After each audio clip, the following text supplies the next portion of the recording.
Chapter 1. The Beginning of a Journey.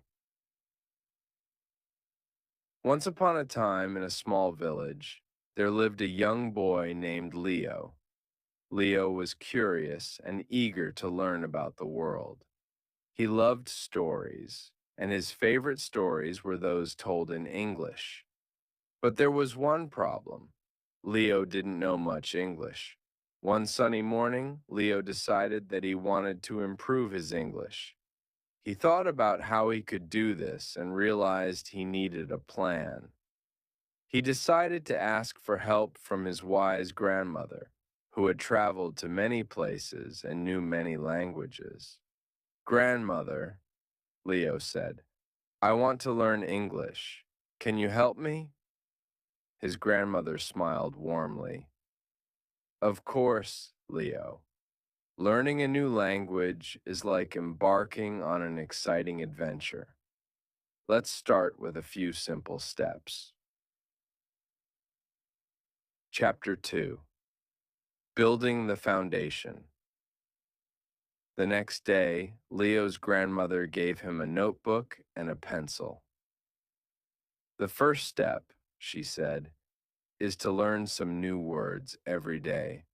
Let's start with 5 words today." She wrote down 5 simple words: apple, book, cat, dog, and elephant. "These are your words for today," she said. "Practice saying them out loud and write them in your notebook. Tomorrow, we'll add more words." Leo spent the whole day practicing his new words. He repeated them out loud: apple, book, cat, dog, elephant. He wrote them in his notebook several times, enjoying the way the letters formed on the paper. By the end of the day, he could remember all 5 words without looking at the notebook. Chapter 3. Learning to Listen. On the second day, Leo's grandmother took him to the village square, where people from different places gathered. "Today," she said, "we will listen to English." They found a bench and sat down. Soon, they heard a group of travelers speaking English. Leo listened carefully. At first, he could only catch a few words he knew, like apple and book. But as he listened more, he started to recognize patterns and sounds. "Listening is very important," his grandmother explained. "It helps you understand how words are used and how sentences are formed. Try to listen to English every day, whether it's people talking, songs, or even stories." Chapter 4. Speaking with Confidence. The next challenge was speaking. Leo felt shy about speaking English because he was afraid of making mistakes.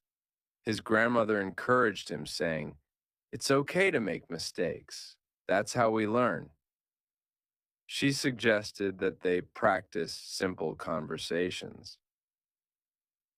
"Let's pretend we're meeting for the first time," she said. "I'll ask you some questions, and you try to answer in English." "Hello, what's your name?" she asked. Leo hesitated for a moment, and then replied, "My name is Leo." "How old are you?" she continued. "I am 10 years old," he answered, gaining confidence. "What's your favorite color?" "Blue," Leo said, smiling. They practiced this way every day, and soon Leo felt more comfortable speaking English. He learned that the more he practiced, the easier it became.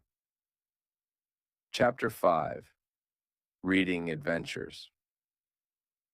Leo's grandmother had a surprise for him one day. She gave him a simple storybook in English. "Reading is a wonderful way to learn," she said.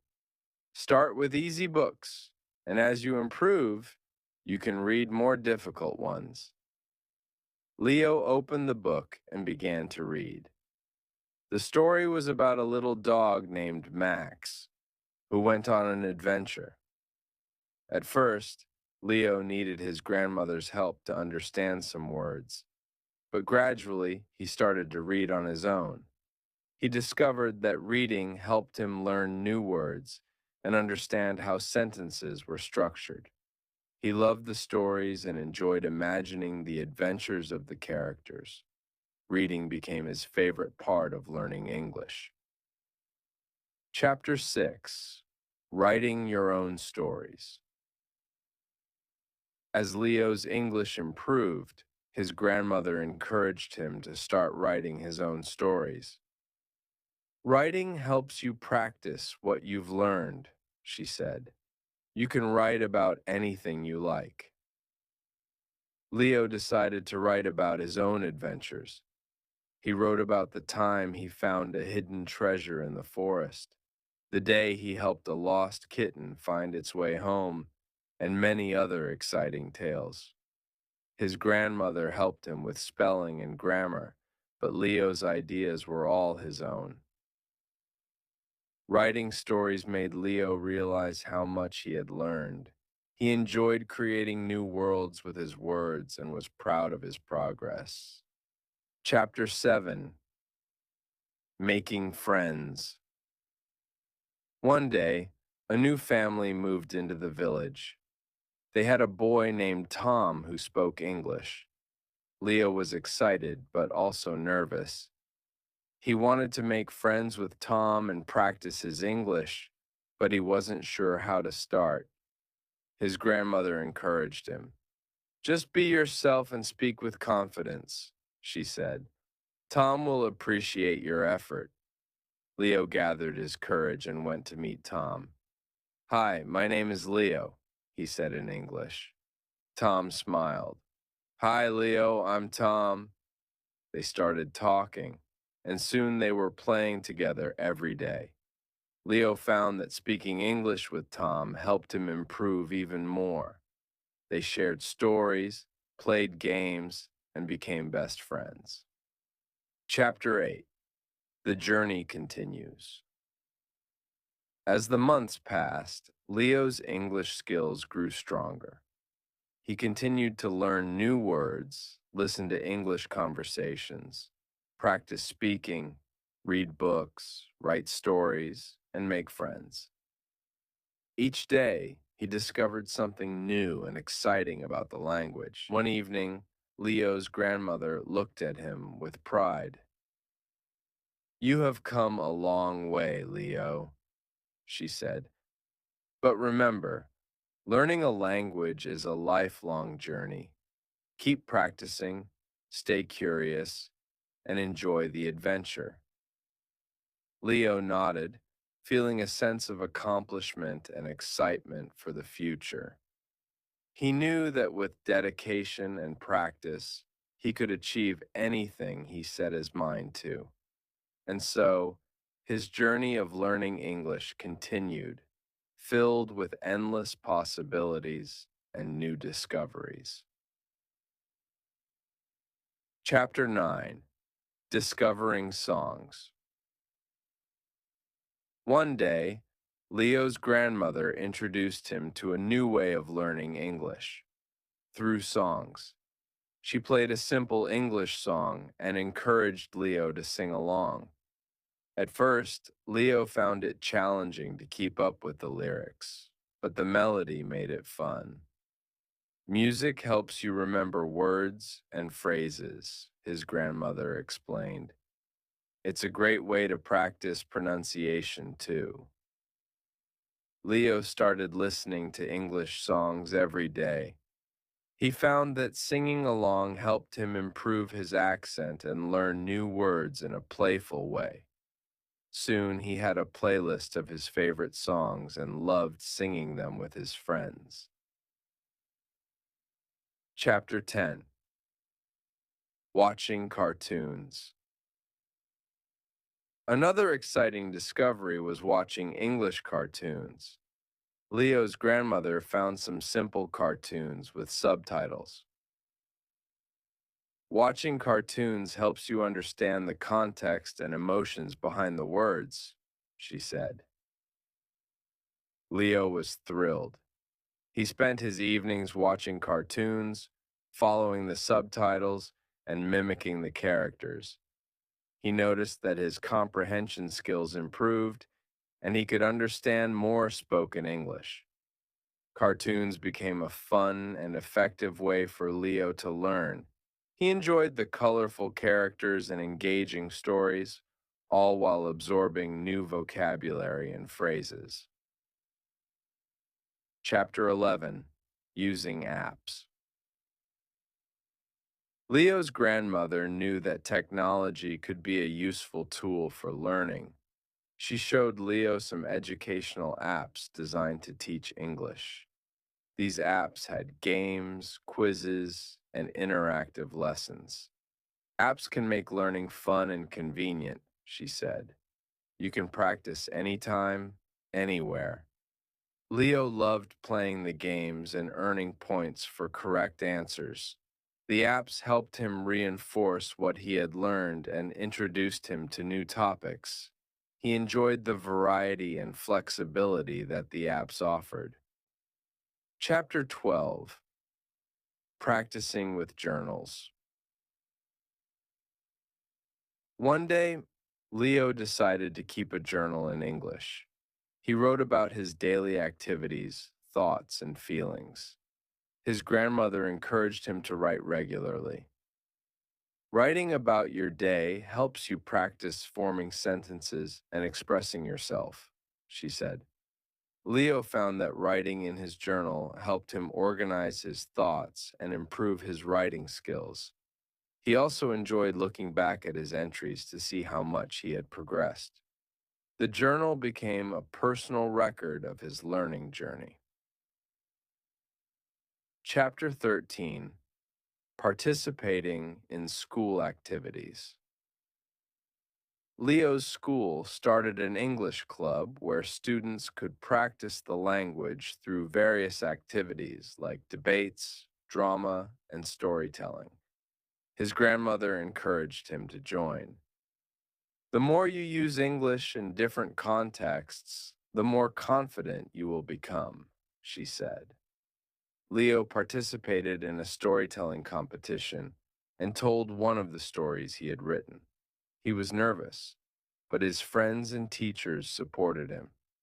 Afterward, he felt proud and realized that practicing in front of others helped him gain confidence. Chapter 14: Exploring Nature. Leo and his grandmother often took walks in the forest. During these walks, she taught him the English names of plants, animals, and natural features. Nature is full of vocabulary, she said. Learning words related to the environment can expand your knowledge. Leo enjoyed these walks and started keeping a nature journal in English. He described the things he saw and learned new words along the way. This experience made learning English an adventure and connected him with the world around him. Chapter 15: Cooking and Recipes. One day, Leo's grandmother suggested they cook together using an English recipe. Cooking is a great way to learn practical language skills, she said. They chose a simple recipe for cookies. Leo read the instructions out loud and followed them step by step. He learned words related to cooking, measurements, and ingredients. Cooking together not only improved Leo's English, but also created happy memories. They enjoyed the delicious cookies and the fun of learning something new together. Chapter 16: Visiting the Library. Leo's grandmother took him to the village library, which had a section of English books. Libraries are treasure troves of knowledge. she said. You can find books on any topic you're interested in. Leo explored the shelves and found books about space, animals, and adventure stories. He borrowed a few books and made it a habit to visit the library regularly. Reading different types of books broadened Leo's vocabulary and knowledge. He enjoyed the quiet time spent reading and the excitement of discovering new stories. Chapter 17. Making Flashcards. To remember new words, Leo's grandmother taught him how to make flashcards. On one side of the card, he wrote the word in English, and on the other side, he drew a picture or wrote the meaning in his native language. Flashcards are a great tool for reviewing vocabulary, she said. You can use them anytime to test yourself. Leo found flashcards to be a handy way to practice. He could shuffle them and test his memory. They were easy to carry around, and he often reviewed them during his free time. Chapter 18. Celebrating Milestones. As Leo continued to improve his English, his grandmother reminded him to celebrate his achievements. Recognizing your progress keeps you motivated, she said. They marked milestones like learning 100 new words, reading a full book in English, or having a conversation without hesitation. Each milestone was celebrated with a small reward, like a favorite treat or a fun outing. Celebrating these milestones made Leo feel proud and motivated to keep going. He realized that learning a language was a series of small steps leading to big accomplishments. Chapter 19. Practicing Patience. One evening, Leo felt frustrated because he couldn't understand a complex English sentence. His grandmother noticed his frustration and said, "Learning a language takes time and patience. It's okay to make mistakes and feel challenged." She encouraged him to take a break and try again later. Leo realized that setbacks were a part of the learning process. He learned to be patient with himself and to persevere through difficulties. With his grandmother's support, Leo developed a positive attitude toward learning. He understood that every mistake was an opportunity to learn and grow. Chapter 20. Looking to the Future. As the years went by, Leo's English skills became strong and fluent. He continued to learn new things and set higher goals for himself. He wanted to travel to English-speaking countries, read more advanced books, and even help others learn English. One day, his grandmother gave him a special gift, a journal filled with her notes and tips about learning languages. "This is for your future adventures," she said. "Continue your journey and help others along the way." Leo hugged his grandmother, feeling grateful for her guidance and support. He knew that his journey with English was far from over. It was just the beginning of a lifelong adventure filled with endless possibilities. And so, Leo continued to learn, explore, and grow, inspired by the wisdom of his grandmother and the excitement of discovering new worlds through language.